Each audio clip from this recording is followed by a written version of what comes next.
பிரபா, அவங்க அம்மா, அப்பா எல்லாருமே ஹாலில் இருக்காங்க. அப்போது அப்படியே விஜய் வராரு. வந்த உடனே, "என்ன பிரபா, என்ன ப்ரோ இங்கே இருக்க நீ?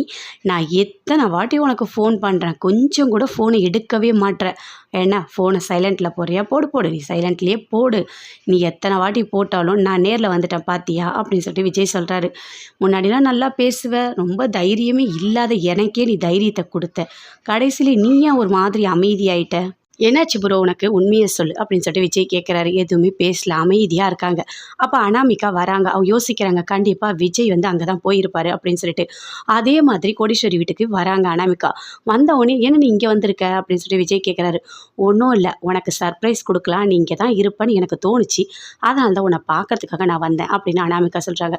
"சரி, நம்ம 2 பேரும் சேர்ந்து வெளியே போகலாமா?" அப்படின்னு அனாமிகா சொல்கிறாங்க. "ப்ரோ நீங்களும் வரீங்களா?" அப்படின்னு சொல்லிட்டு கேட்குறாரு விஜய். "இல்லை இல்லை, எனக்கு ஒரு மாதிரி தலைவலிக்கிற மாதிரி இருக்குது, நான் வரல." அப்படின்னு சொல்லிட்டு பிரபா சொல்கிறாங்க. "ஏன் இப்படி பேசிகிட்டு இருக்க பிரபா, வா போகலாம்." அப்படின்னு சொல்கிறாரு. "இல்லை இல்லை, பரவாயில்ல, நான் வரல, நீங்கள் 2 பேர் போயிட்டு வாங்க." அப்படின்னு சொல்லிட்டு பிரபா சொல்கிறாங்க. அப்போ அனாமிகா, "விஜய் நீ வெளியே போங்க, நான் தண்ணி குடிச்சிட்டு வரேன்." அப்படின்னு சொல்கிறாங்க.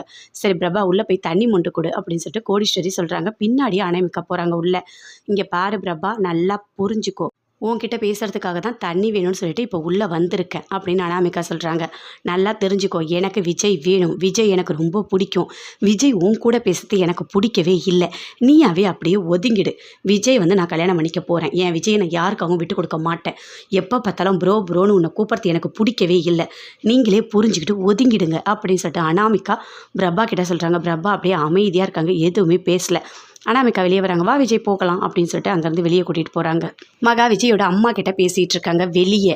"நான் பண்ணது தப்பு தான், நான் என்னதான் இருந்தாலும் உண்மையை சொல்லியிருக்கணும், என்னோட சூழ்நிலை அப்படி, அக்கா நான் இறந்துடுவேன்னு சொன்னதுனால மட்டும்தான் நான் உண்மையை சொல்லலை." அப்படின்னு சொல்லிட்டு நடந்த எல்லாத்தையுமே சொல்கிறாங்க. "மகா, நீ சொல்கிறதெல்லாம் கரெக்டு தான் மகா, இருந்தாலும் ஒரு வார்த்தை நீ சொல்லியிருக்கலாம், இவ்வளோ பெரிய விஷயத்தை எங்களால் ஏற்றுக்கவே முடியல." அப்படின்னு சொல்லிட்டு விஜயோட அம்மா சொல்லிட்டு இருக்காங்க. "தாத்தா கிட்ட ஒரு 1/2 மணி நேரம் டெய்லி நான் பேசினாலே போதும், தாத்தா நல்லா ஆயிடுவார், குணமாயிடுவார், எனக்கு தெரியும்." அப்படின்னு சொல்லிட்டு மகா சொல்கிறாங்க. இது எல்லாமே சூர்யா நின்று கேட்டுட்டு இருக்காரு. தாத்தாவை மட்டும்தான் என்னை இந்த வீட்டில் ஒரு மனுஷியாவே பார்த்தாரு. அவர் நான் நல்லா இருக்கணும்னு நினச்சி தான் ரொம்ப வருத்தப்படுறாரு. ஆனால் இனிமேல் அவர் வருத்தப்படவே கூடாது. நான் நல்லா இருக்கணும்னு தாத்தா கண்டிப்பாக புரியணும், அவர் நல்லா இருக்கணும், அவரோட உடம்பு மாறணும், எல்லாமே சரியாகணும்." அப்படின்னு சொல்லிட்டு மகா சொல்கிறாங்க.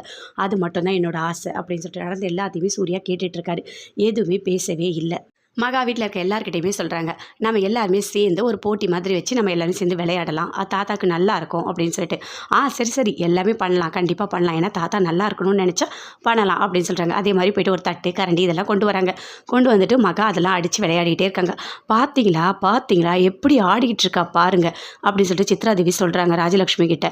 "என்னவோ அவள் தான் பெரிய இது மாதிரி இந்த ஃபங்க்ஷன் அப்படி நடத்துகிற மாதிரி எப்படிலாம் பில்டப் விடுறா, அப்பாப்பாப்பா இதெல்லாம் பார்க்க முடியல, இவ்வளோ பெரிய பொய்யை சொல்லிட்டு எப்படி இருக்கா பாருங்க." அப்படின்னு சொல்லிட்டு சித்ராதேவி ராஜலக்ஷ்மி கிட்ட சொல்லிட்டு இருக்காங்க. ஐஸ்வர்யா பார்க்குறாங்க ஃபோனை. அதில் எல்லாமே பழைய காதலனோட எடுத்த ஃபோட்டோஸ் எல்லாமே பார்க்குறாங்க. "ஐயோ, என்ன இந்த ஃபோட்டோஸ்லாம் வந்திருக்கு?" அப்படின்னு சொல்லிட்டு. என்ன உடனே டெலீட் பண்ணிட்டான். "ஐயோ, பார்த்தா கௌதம் அவ்வளோதான்." அப்படின்னு சொல்லிட்டு பயங்கரமாக ஐஸ்வர்யா டென்ஷன் ஆகுறாங்க. அப்படியே போகிறாரு. போயிட்டு ஐஸ்வர்யோட வீட்டுக்கார் சொல்கிறாரு அந்த பழைய காதலனை பார்த்து, "இங்கே பாருங்க, இதில் நிறைய பணம் இருக்குது, அந்த ஐஸ்வர்யாவை மிரட்டுங்க." அப்படின்னு சொல்கிறாரு.